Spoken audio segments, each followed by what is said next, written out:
ായിരുന്നു കാഷ്ടിച്ചിരുന്നത്, ഈ തള്ളന്റെ മടിയിലായിരുന്നു. എത്രയോ കൊല്ലങ്ങൾ ആ തള്ള അവരുടെ സ്വന്തം കൈ കൊണ്ട് നിന്റെ മലവും മൂത്രവും പേറിയതാണ്.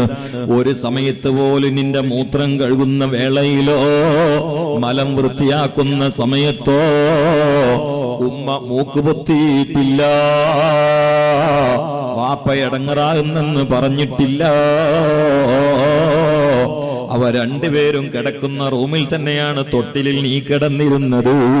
പാതിരാ രണ്ടിന് നീ അങ്ങ് ഉണർന്നുകൊണ്ട് കരഞ്ഞപ്പോൾ ഉമ്മ എണീറ്റുകൊണ്ട് മാറത്തോട് അടുപ്പിച്ച് പിടിക്കുമ്പോ നിന്റെ പിറകിൽ തൊട്ടു നോക്കിയിട്ടില്ല,